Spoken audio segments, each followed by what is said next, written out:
নমস্কাৰ আজিৰ এই ভিডিঅ'টো জানো মেঘ ৰাশিৰ ব্যক্তিসকলৰ বাবে 2025 বৰ্ষৰ মে মাহটো কেনেকুৱা যাব ল দীৰ্ঘই এইকেইটা আখৰেৰে যিসকল ব্যক্তিৰ নাম আৰম্ভ হয় তেওঁলোকৰ হৈছে মেঘ ৰাশি সো এই ভিডিঅ'টো চাই যদি ভাল লাগে তেতিয়াহ'লে এইকেইটা আখৰেৰে নাম আৰম্ভ হোৱা ব্যক্তিসকলৰ সৈতে ভিডিঅ'টো শ্বেয়াৰ কৰিবলৈ নাপাহৰিব আজিৰ এই ভিডিঅ'টোত আমি জানিম স্বাস্থ্য উপাৰ্জন ধন সঞ্চয় চৰকাৰী চাকৰি ব্যৱসায় ভাগ্য পিতা ধৰ্ম বা গুৰুজনৰ ক্ষেত্ৰত কেনেকুৱা হ'ব প্ৰেম প্ৰসংগ বা বৈবাহিক জীৱনত কেনেকুৱা হ'ব সাধাৰণ শিক্ষা উচ্চ শিক্ষা এই সকলোবিলাক দিশ ভালদৰে আলোচনা কৰিম সো এই ভিডিঅ'টো শেষলৈকে চাই থাকিব আপুনি যদি এতিয়ালৈকে মোৰ চেনেলটো সাবস্ক্ৰাইব কৰা নাই তেতিয়াহ'লে সাবস্ক্ৰাইব কৰি ল'ব আৰু ভৱিষ্যতে আপলোড কৰা ভিডিঅ'ৰ নটিফিকেশ্যন পাবৰ বাবে বেল আইকনটো চুই অল সিলেক্ট কৰি দিব প্ৰথমতে জানো হওক স্বাস্থ্যৰ ক্ষেত্ৰত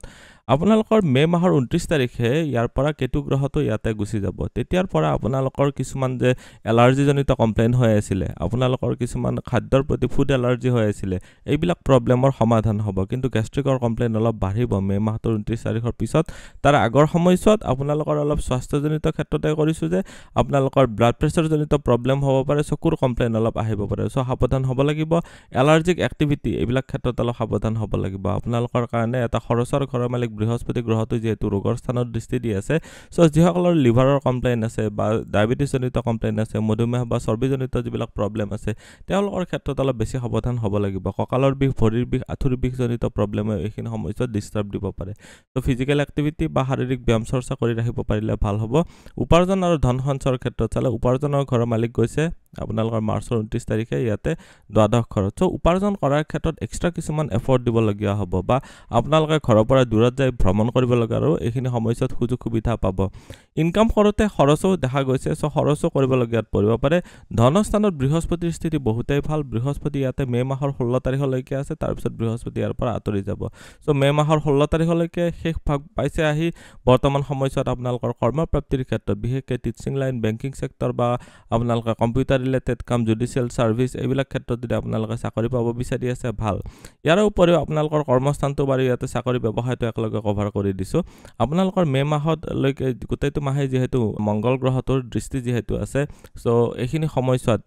পুলিচ বিভাগ সেনা বাহিনী অস্ত্ৰ ড্ৰাইভাৰ কাঠমিস্ত্ৰী ভূমি যাত্ৰা দাঁত ইটাৰ ভাটা বেকাৰী জুই শক্তি বিভাগ মেকানিকেল ইঞ্জিনিয়াৰ অস্ত্ৰোপচাৰ ডক্টৰ এইবিলাক ক্ষেত্ৰত ভাল দেখা গৈছে যিসকলে আপোনালোকৰ মেডিটেশ্যন বা আপোনালোকে যোগা ৰিলেটেড টিচিং কৰি আছে বা গুপ্ত বিভাগ এষ্ট্ৰলজি ধৰ্মীকৰ্মী ক্ষেত্ৰত চৰ্চা কৰি আছে তেওঁলোকৰ কাৰণে বিশেষ ভাল সেভিংছৰ ঘৰটো বেয়া নহয় বৰ্তমান সময়ত ঘৰুৱা পৰিৱেশটো আপোনালোকৰ কাৰণে সাপোৰ্টিভ থাকিব আপোনালোকৰ ভাগ্য পিতা ধৰ্ম বা গুৰুজনৰ ক্ষেত্ৰত চালে ভাগ্যস্থানৰ মালিক বৃহস্পতি গ্ৰহটো যেহেতু ধনস্থানত গৈছে এইখিনি সময়ত আপোনালোকৰ ধনত বৃদ্ধিৰ ক্ষেত্ৰত আপোনালোকে বহুতো অপৰচুনিটি পাব সুযোগ সুবিধা পাব ভাগ্যৰ সাপোৰ্ট ফুল সাপোৰ্ট পাব পিতাৰ ফালৰ পৰা আপোনালোকৰ ভাগ্য বা ধৰ্মৰ ক্ষেত্ৰত আপোনালোকৰ উদয় দেখা গৈছে আৰু আপোনালোকৰ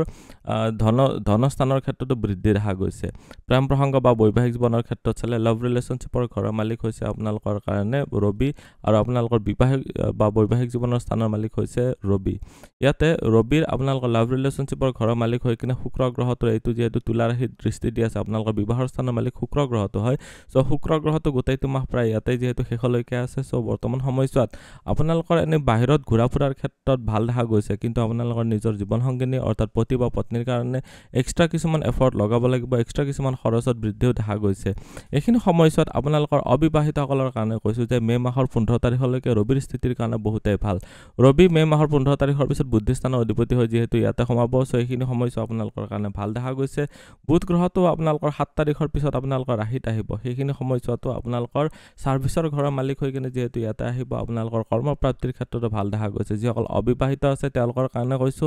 লাভ মেৰেজৰ কাৰণে মাহটোৰ প্ৰথমটো ভাগ আপোনালোকে কথা বতৰা আগবঢ়াব পাৰে এইখিনি সময়ছোৱাত বহুতে ভাল ৰিজাল্ট পাব পাৰিব বিবাহিতসকলৰ কাৰণে কৈছো যে প্ৰথম মাহটোৰ প্ৰথম ভাগটোতে আপোনালোকৰ ইগো ক্লাছ যাতে নহয় সেইখিনি অলপ ধ্যান ৰাখিব মাহটোৰ পিছ ভাগটো ভাল 15 তাৰিখৰ পিছৰ সময়ছোৱা ভালেই দেখা গৈছে বিবাহিতসকলৰ কাৰণে আকৌ এবাৰ কৈছো যে খৰচৰ ক্ষেত্ৰত অলপ বেছি দেখা গৈছে আপোনালোকৰ সুখভোগৰ নামতে হওক বা আপোনালোকে ঘূৰা ফুৰাৰ নামতে হওক খৰচ বেছি হ'ব সাধাৰণ শিক্ষাৰ উচ্চ শিক্ষাৰ ক্ষেত্ৰত চালে সাধাৰণ শিক্ষাৰ ঘৰত মংগলৰ স্থিতি ইয়াতে বৰ্তমান বক্ৰীৰ পৰা মাৰ্গী হৈছে সো মংগল গ্ৰহটোৰ স্থিতি বেয়া বুলি ক'ব নোৱাৰে কিন্তু নিচস্থ ৰাশিত আছে সো ৰাশি অধিপতি যেহেতু দুৰ্বল স্থিতিত আছে দেহৰ ৰোগ প্ৰতিৰোধ ক্ষমতাটো অলপ দুৰ্বল হৈ যায় কৰ্মপ্ৰাপ্তিৰ ক্ষেত্ৰতো আপোনালোকৰ অলপ অনিচ্ছা থাকে আপোনালোকৰ বডিৰ ষ্টেমিনাটো অলপ ডাউন থাকিব বৰ্তমান সময়ছোৱাত পঢ়িব লাগিলে ভাল এটা ৰিজাল্ট পাব লাগিলে সাধাৰণ শিক্ষা বা আপোনালোকে ক্লাছ 5 পৰা ক্লাছ 12 ভিতৰত যদি পঢ়ি আছে তেওঁলোকৰ কাৰণে কৈছো যে শিক্ষা দীক্ষাৰ ক্ষেত্ৰত অলপ এক্সট্ৰা এফৰ্ট আপুনি দিব লাগিব টাইম টেবুল মেইনটেইন কৰি পঢ়িব পাৰিব লাগিব উচ্চ শিক্ষাৰ ক্ষেত্ৰত চালে ৰবি যেহেতু উচ্চ শিক্ষাৰ ঘৰৰ মালিক হৈ 15 তাৰিখলৈকে ইয়াতে তুংগী হৈ আছে, এইটো এটা বহুতেই ভাল। তাৰপিছত ৰবিৰ মানে স্থিতি যাব বৃহস্পতিৰ সৈতে, সেইটো এটা ভাল স্থিতি। বৃহস্পতি মেমৰি কাৰক হয়, জ্ঞানৰ কাৰক হয়, আপোনালোকৰ বুদ্ধিমত্তাৰ কাৰক হয়। চ' বৃহস্পতিৰ ফালৰ পৰা উচ্চ শিক্ষাৰ ক্ষেত্ৰত ভাল দেখা গৈছে। ফাইনেন্সিয়েল ছেক্টৰত যদি আপোনালোকে পঢ়ি আছে তেতিয়াহ'লে আপোনালোকৰ কাৰণে বিশেষ ভাল। MBA যদি পঢ়ি আছে ফাইনেন্সত, বা আপোনালোকৰ যদি কমাৰ্চ পঢ়ি আপোনালোকে MCA কৰি আছে, বা MCA আচলতে কম্পিউটাৰ ৰিলেটেড হৈ যায় বাৰু, আপোনালোকে ফাইনেন্স ৰিলেটেড ক্ষেত্ৰত কিবা যদি মেজৰলৈ পঢ়ি আছে তেতিয়াহ'লে আপোনালোকৰ কাৰণে বিশেষ ভাল। আপোনালোকে যদি পশুপালন বা আপোনালোকে যদি কৃষি ৰিলেটেড ক্ষেত্ৰত যদি পঢ়ি আছে তেতিয়াহ'লে উচ্চ শিক্ষাৰ ক্ষেত্ৰত ভালে দেখা গৈছে। তো আজিৰ এই ভিডিঅ'টোত আমি জানিলোঁ মেষ ৰাশিৰ ব্যক্তিসকলৰ কাৰণে মে' মাহটো কেনেকুৱা যাব। ভিডিঅ'টো চাই কেনেকুৱা লাগিলে কমেণ্টত নিশ্চয় জনাব। আপুনিও যদি আপোনাৰ বিষয়ে জানিব বিচাৰে তেতিয়াহ'লে হোৱাটছএপত কণ্টেক্ট কৰিব পাৰে। ধন্যবাদ। এইটো ভিডিঅ'ত আগবঢ়োৱা জ্ঞানখিনিৰ পৰা যদি আনৰো উপকাৰ হ'ব ভাবে তেনেহ'লে বন্ধুবৰ্গ, আত্মীয় স্বজন আৰু চিনাকি মানুহৰ সৈতে শ্বেয়াৰো কৰিব। আপোনালোকে নেক্সট ভিডিঅ' কিহৰ ওপৰত চাব বিচাৰে কমেণ্টত জনাব। ধন্যবাদ।